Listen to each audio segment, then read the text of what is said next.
மாவட்டங்களினுடைய தொகுதிகளிலும் அவர்கள் தற்போது இரண்டாவது சுற்றின் அடிப்படையில் முன்னிலை வகித்துக் கொண்டிருக்கிறார்கள். அதிமுகவை பொறுத்தவரைக்கும் 34 தொகுதிகளில் முன்னிலை அப்படிங்கறத பார்க்கிறோம்.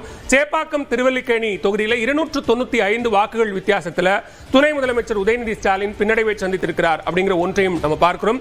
பிரேக்கப் பார்க்கலாம். உதயநிதி அவர்கள் 3464 வாக்குகளை பெற்றிருக்கிறார். அதிமுக வேட்பாளர் ஆதி ராஜாராம் 586 வாக்குகள், டி செல்வம் 3759 வாக்குகள், நாம் தமிழர் வேட்பாளர் ஆயிஷா பேகம் 1 வாக்கு அப்படிங்கிற அடிப்படையில் 295 வாக்குகள் வித்தியாசத்தில் உதயநிதி ஸ்டாலின் அவர்களை விட செல்வம் தற்போது முன்னிலை வகிக்கிறார் அப்படிங்கிற ஒரு நம்பரையும் நம்ம பார்த்துட்டு இருக்கோம். தொடர்ந்து ஈரோடு கிழக்கு தொகுதியில் தற்போது திமுக வேட்பாளர் முன்னிலை வகித்துக் கொண்டிருக்கிறார். தாவேக அங்கு 2வது இடத்தில் இருக்கிறது அப்படிங்கிற ஒன்றையும் பார்க்கிறோம். சமீபத்தில் இடைத்தேர்தலை சந்தித்த ஒரு தொகுதியாகவும் ஈரோடு கிழக்கு இருக்கிறது. அந்த வகையில் அங்கு திமுக வேட்பாளர் தற்போது முன்னிலை வகிக்கக்கூடிய நிலையில் தாவேக அங்கு 2வது இடத்தை பெற்றிருக்கிறது. தொடர்ந்து அந்த நம்பர் மேஜிக் நம்பர் அப்படிங்கிறதுக்கான அந்த சேஞ்சஸ் வந்துகிட்டே இருக்கு.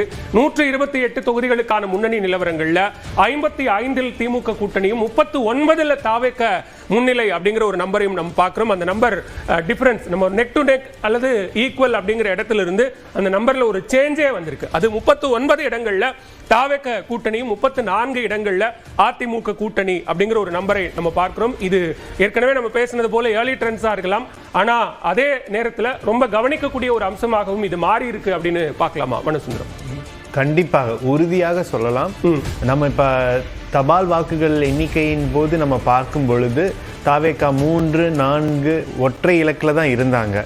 இப்போ மின்னணு வாக்கு இயந்திரங்களை திறந்ததுக்கு அப்புறம் தாவேகாவோட குரோத் அப்படின்றது ரொம்ப மிக வேகமாக இருந்திருக்கு.